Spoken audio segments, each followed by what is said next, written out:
Some months ago, I made a video called Where Have All the GTA Clones Gone?, where I talk about games that have been in some point in their lives compared with GTA in one way or another. Some of the commenters on that video had some choice comments and opinions on the matter, so in this video we're not only going to be looking at more GTA clones, we're also going to be looking at some of the comments from last video. This is bound to be a good time, so let's get stuck in.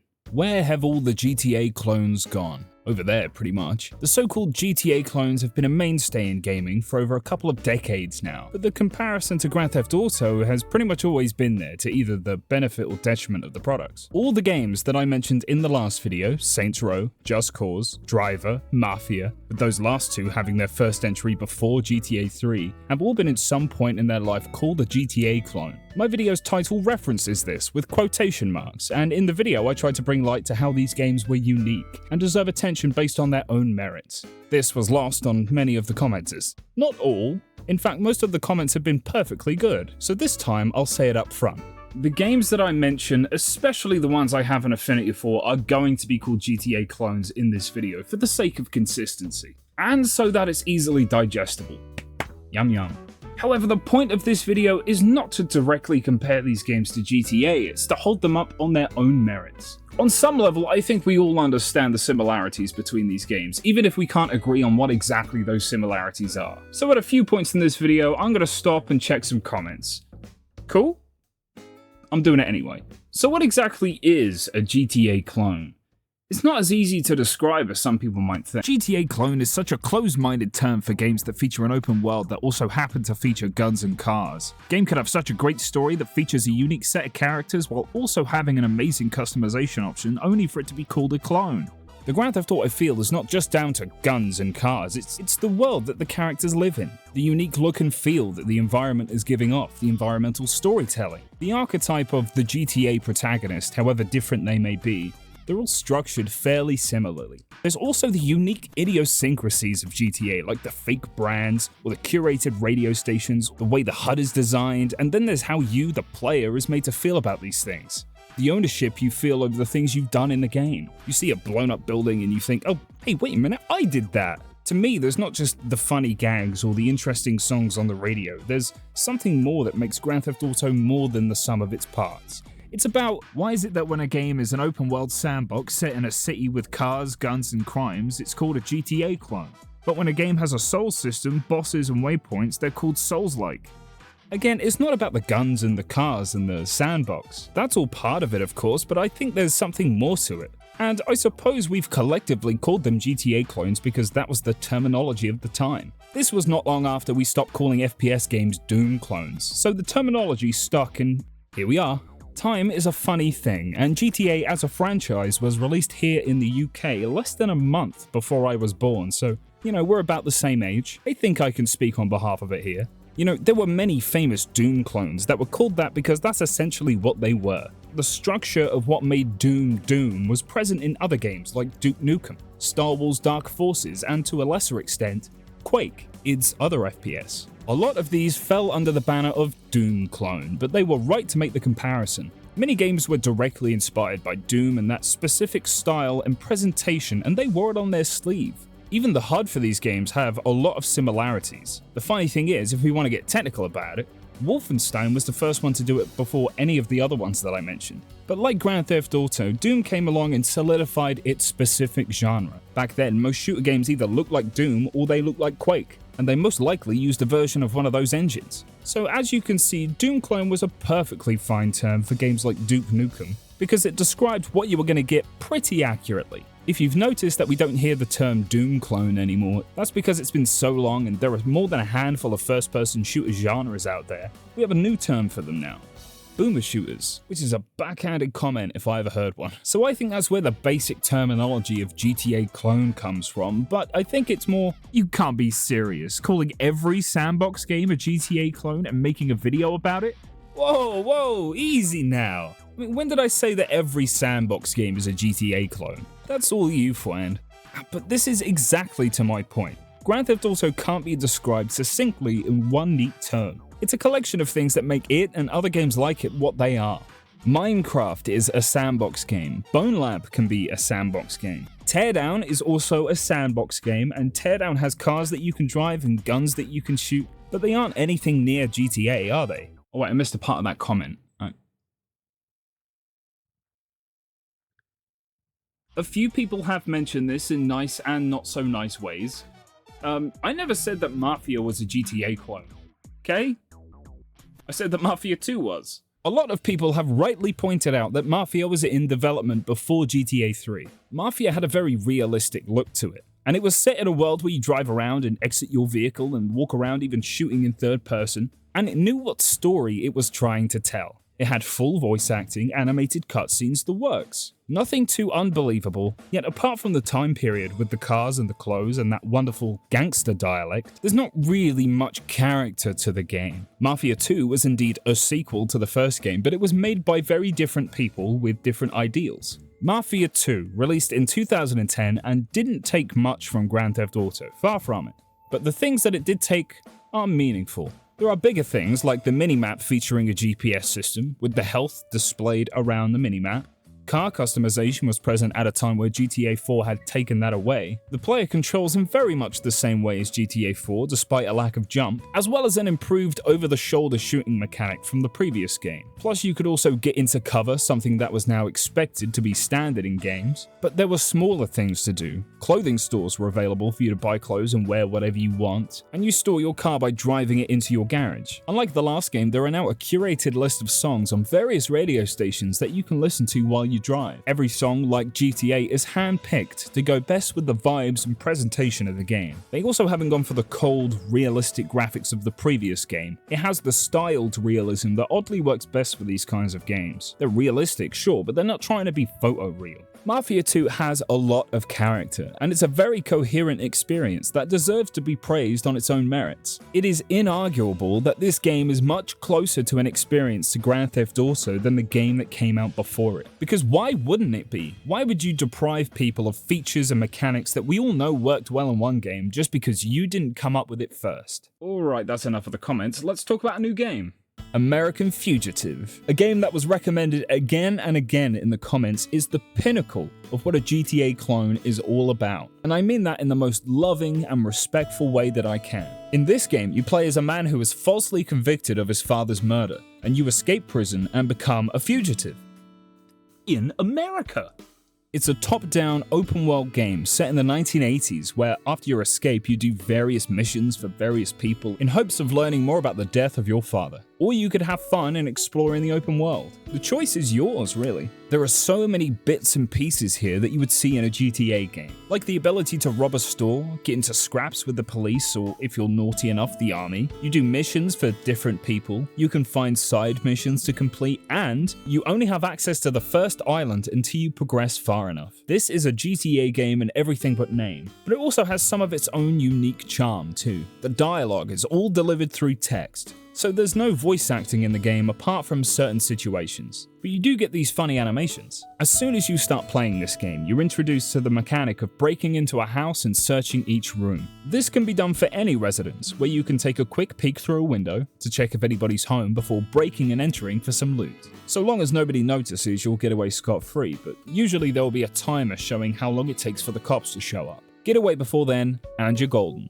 You can find loot to sell, weapons to use, or you'll find a key to a shed or a car parked outside. Sometimes you'll find houses with what looks like underground bunkers, and they look like that because that's exactly what they are. These are protected by a keypad, so you'll have to do some snooping to figure out the code. Clothes can be bought in the game, with some unique outfits, or you could just pinch them off somebody's line. It's a great way to fool the police too if you've been attracting some attention, as they'll remember both you and your car if they get a good look. The driving in this game feels good, and there's a clear difference with speed and handling between all of the different vehicles. There are even some stunt jumps for you to complete around the map. When you're on foot, you're using the twin stick method of shooting and movement, so it feels very natural. And it's also a great time taking on the police and other enemies. I recently covered GTA Chinatown Wars for the DS, and this feels like a much more realized version of that game. It has a lot of the stuff that you would expect from a more modern title while keeping the style of the classic games. If you haven't checked it out, it's available on Steam or on GOG, as well as the Xbox, PlayStation, and the Switch.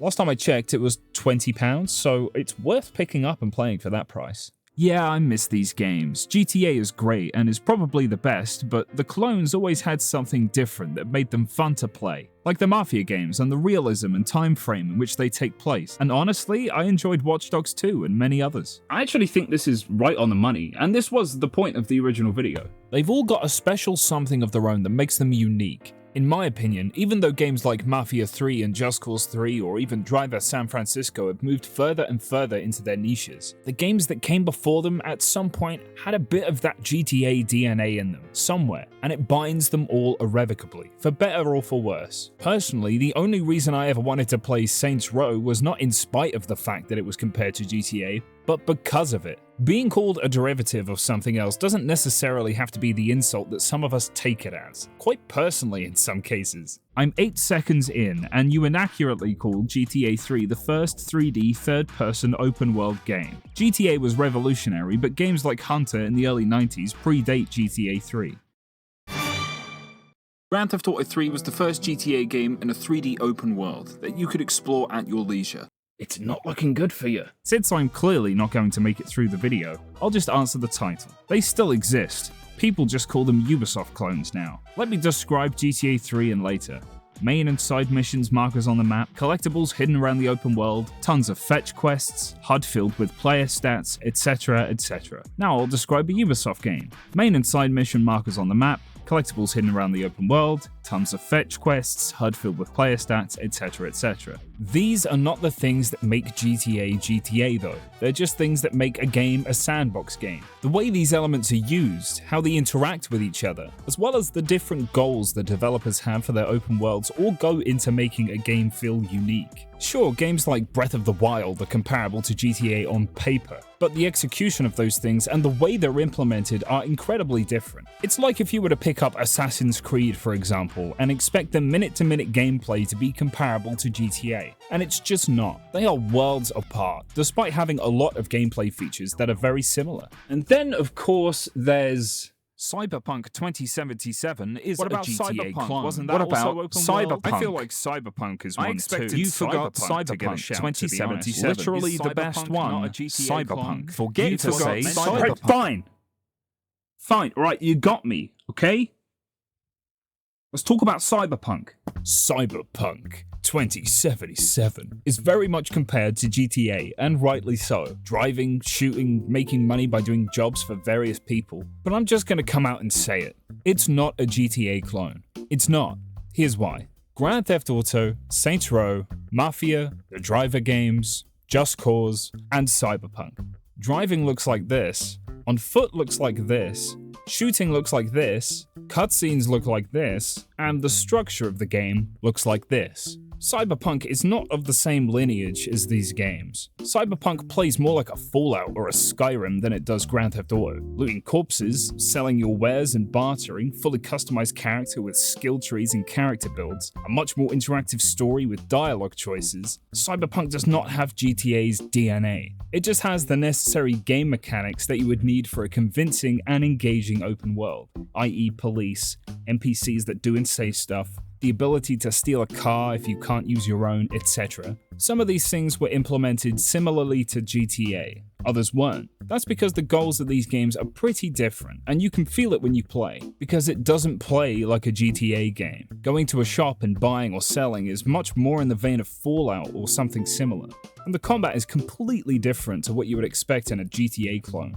In this case, there are elements that are borrowed from Grand Theft Auto, that can't be denied. The curated radio is something that Rockstar had pioneered with GTA 3, and that's an obvious addition. As well as the fact, the developers of the game would have likely looked to what made the maps of GTA so memorable for ideas and inspiration for Night City. It's the natural thing to do, and of course it's the smart thing to do. And contrary to what a lot of people say on Twitter, devs are pretty smart. So I'm writing Cyberpunk off as a fantastic game that by default had to have taken inspiration from GTA. But that's very different to making a game that's like GTA. It's a fine line, I grant you that, but it's there, and one of these things is not like the other. You left out GTA's real and only modern competitor, Lego City Undercover. Of course. The big one. Oh, go on then, this segment is just for you. Nobody else is allowed to watch it, okay? Alright. Go on!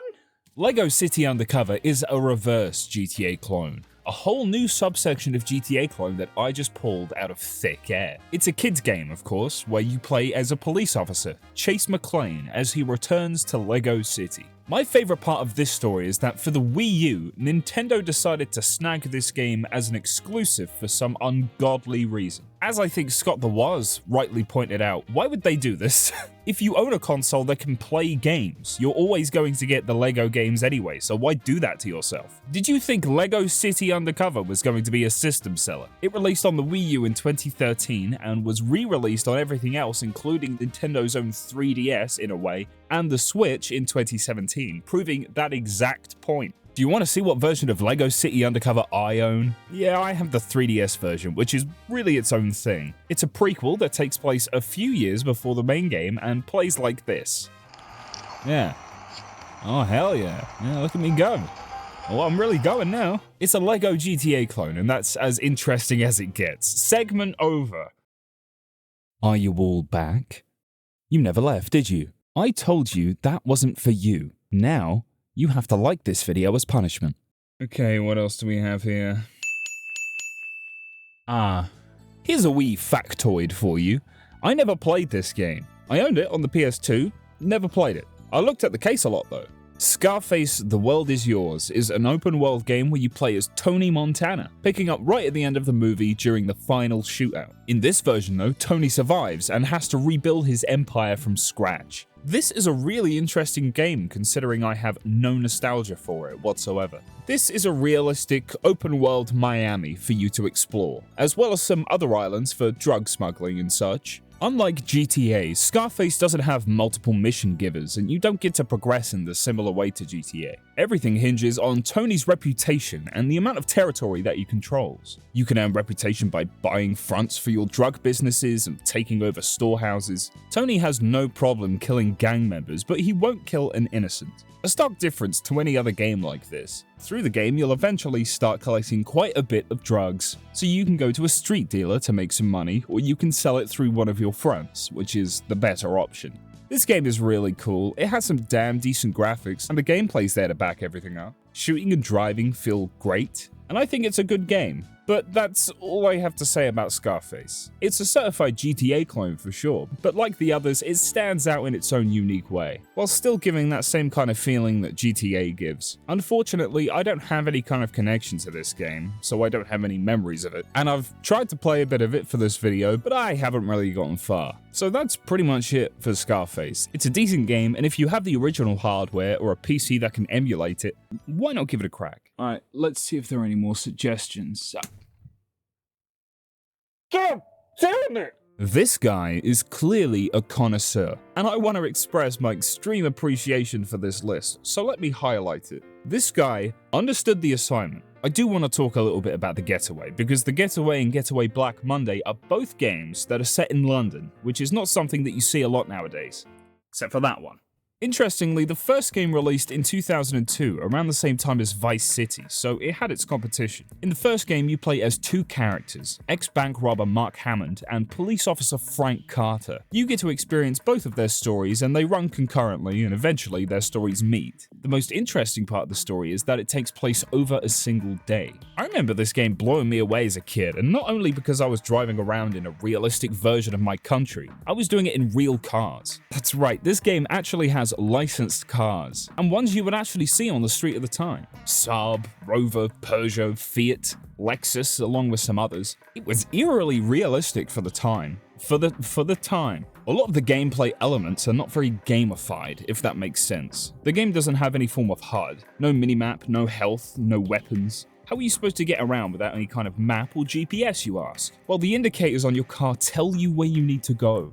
I've always thought that was cool. How do you know how much health you have? It's easy, just look at how beat up your character is. Bleeding? Limping? Yeah, probably a bit hurt. Just go and lean against a wall for a bit and you'll be right as rain. How would you know if you have enough ammo in your gun? And that's the neat part. You don't. So long as you have bullets in your gun, it will be usable, but as soon as you're out, that sucker's going on the ground. It's a game worth playing if you have the means. The story is pretty good, and overall it received positive reviews. The same can't be said for its sequel though, which got mixed reviews on its release. This game still has a special place in my heart, as it's basically the same bones as the first game, just with better graphics and a new story and new characters. It still has the same mechanics, and it has all of the licensed cars and even more this time, but it didn't do well enough to continue the series on mainline consoles. I say the mainline consoles because, did you know there was a PSP spin-off of the Getaway? Going back and looking at the Getaway games was really a trip to the past, but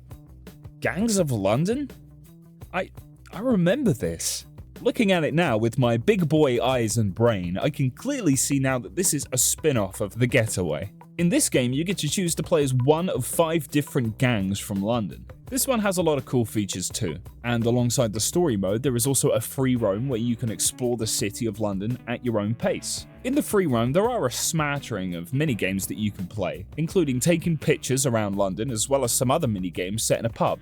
Darts, Skittles, and Pool are available, as well as an arcade game that you can play. This was certainly a surprise to see on the list because I had completely forgotten about this game.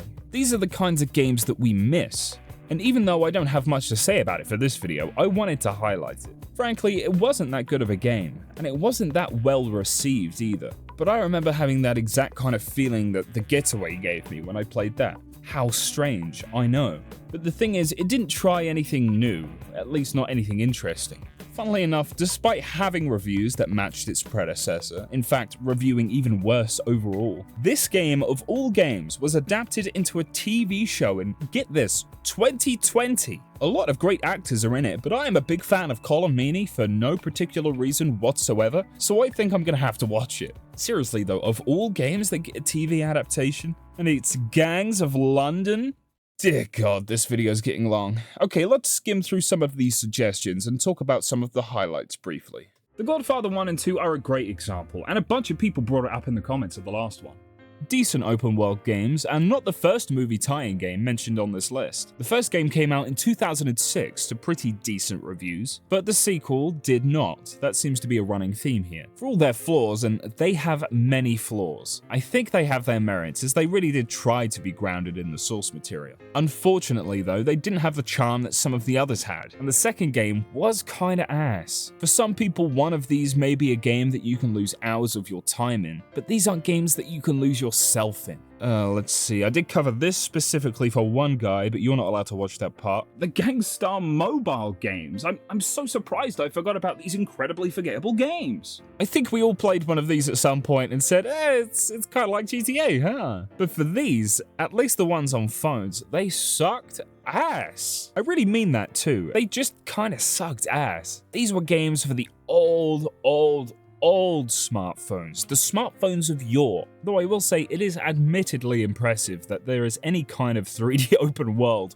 on something that looks like this. That's the only credit they're getting. I have to mention Retro City Rampage, as well as its sequel Shakedown Hawaii. These games are top-down, open-world GTA-style games through and through, all the while doing it in this retro style. In the first game, you play as a guy who time travels to the future, teams up with a guy named Doc, and tries to rob as much of the city as possible before getting back to his own year. If you couldn't tell, there's a lot of references to things that we could now consider retro, like the Ghostbusters, Mario, even Bill and Ted. There are so many pop culture references sprinkled throughout the game. The 8-bit graphics of the first game are something to be admired, but I am predisposed to loving these old graphics. This game has everything you would expect from a top-down Grand Theft Auto game. Clothing stores, a custom score, shops to spend your money in, fighting with the police, the protagonist is right out of a GTA game, satire akin to a GTA game. But the best part is that this game, this one here, was literally born as a GTA clone. It was originally an NES homebrew project started in 2002 with the goal of remaking Grand Theft Auto 3 in 8-bit. It was intuitively called Grand Theft Tendo. Eventually, over the years, it turned into a project much bigger than that. This was the most cloney clone that was ever cloned, and I think it's great. Its sequel, Shakedown Hawaii, takes everything that made the first game great and builds right on top of it, stepping up a generation to 16-bit graphics. The story mode follows 3 main characters as you do not only everything you do in the first game, but now there's an empire building mechanic, which we'll get to. You can do either story missions or break off and do your own thing in free roam. You can extort local businesses, buy properties in a fluctuating market, mini-games and challenges to complete, all while having over 200 accessible buildings and a destructible environment, as well as all the stuff you could do in the first game. Do you know what? I'm just going to play a bit of the trailer. It explains it much better than I can, and I've run out of beans. Welcome to Shakedown, Hawaii, V-Blank Entertainment's latest open-world adventure. Build a legitimate corporation by completing open-world missions, acquiring businesses, sabotaging competitors, rezoning land, and shaking down shops for protection money. Explore the world by foot, by car, or by boat, or go inside the over 200 enterable buildings. It's filled with stores to shop at, civilians to interact with, and secret areas to discover. From the boardroom to the streets, build your corporate empire and destroy the competition. It's business in the front and bodies in the back in Shakedown, Hawaii. I don't want to spoil these games for you at all, but I also don't want to spoil the second one for me, because I've only just started playing it. But what I will say is, for the love of God, go and play these games. Retro City Rampage, Shakedown Hawaii, they're on literally everything. And I'm serious, you can get those bastards on the Wii, on the 3DS, on the Vita, and on PC and PlayStation and Xbox, you know. Go and play them, I beseech thee. So where have all the GTA clones gone? Why have all the GTA clones gone? There are 2 answers to that, in my opinion, and I hope you'll agree with both of them. But here's something I have to say first. There are many reasons that these games have been applied the descriptor of GTA clone over the years, for both good and bad reasons. For those of us that cringe at the term, I have to wonder why. We haven't resorted to taking everything at face value, have we? Sure, words mean things, but they could also mean other things. And when we play these older games, we are reminded of one franchise for a reason. There's a special sauce that goes into these worlds that gives you a feeling that only a GTA-like game can give you. GTA clones haven't gone anywhere, not really. They're still alive and kicking. Why have they been so absent? Well, there are less of them, but not exactly in the way that you might think. I've come up, without using the word clone, 2 types of games that have very similar names that I hope maybe we can start using. So here's how I see it in my twisted little world. Type 1. GTA style. These are the games that aim to do every little thing that GTA has done to cement its world. The fake brands, the satire, the unique radios, the mission givers, the clothing stores, the NPC dialogues, the unique side missions and open world activities, as well as the places to discover. I could go on and on. It tries to do all, if not 80-90% of all of those things. These games, whether they admit to it or not, are trying to do the same thing with a unique presentation. They have basically all the ingredients to make a good GTA game, as well as some more of their own. Saints Row 1 and 2, American Fugitive, Retro City Rampage, Shakedown Hawaii. All of these fit the bill for me. And I don't want to hear the Saints Row isn't a GTA clone stuff in the comments. Tough. It's the most GTA-like out of all of the GTA competitors, so that's where it's going. Type 2. GTA-esque.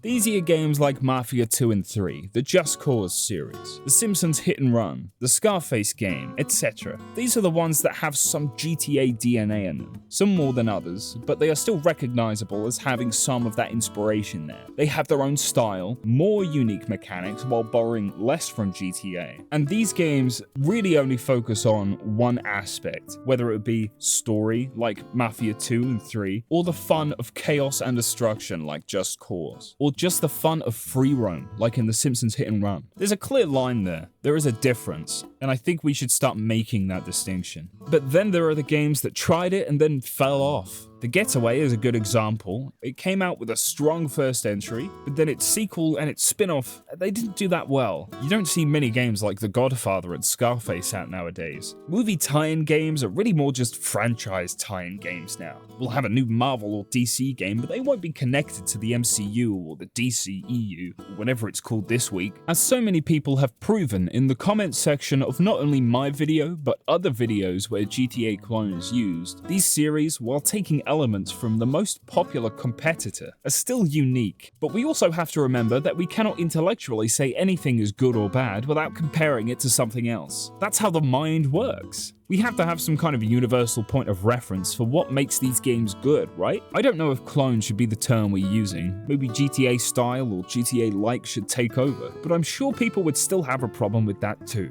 Thankfully, these games are still being made in varying quality. I'm sure Ubisoft could make another great Watch Dogs game if they really tried, and I know another driver game is what a lot of people want. Mafia the Old Country was announced recently, and I'm really excited to see what they do with that. American Fugitive is going to get a spiritual successor at some point soon, where you play as the police. It's called The Precinct, and I'm even more excited for this one. There's so much out there to discover, and so many I haven't mentioned in this video, but there are plenty of games out there waiting to be played. The thing is, most of what we call GTA clones are forked off into something new. Sequels of games like Driver becoming more and more like GTA with 3 in parallel lines, until they go back to what made Driver unique with the fantastic Driver San Francisco. I think the moral of the story is that if a game starts as a GTA clone, its sequels become more and more unique until it gets difficult to compare to GTA 1-on-1. Games like Sleeping Dogs are so well developed on their first entry because it was originally the third game in the True Crime series. Others like Watch Dogs came right out of the Driver series because Ubisoft wanted its own GTA. Other games, like I mentioned, even if their first entry is decent, their sequels fall off to the wayside and their franchises are forgotten. The Getaway, the Godfather games, Scarface, they never made any more of those games, and they absolutely could have. But the audience wasn't there because the games really weren't that good overall. So if you think about it, GTA-style games are like a big goopy mess of random things that make up a feeling. You don't have to use everything in the big goopy mess, you can use a few things or you can use all of it. But you have to have a certain amount, otherwise you end up making Vin Diesel's Wheelman.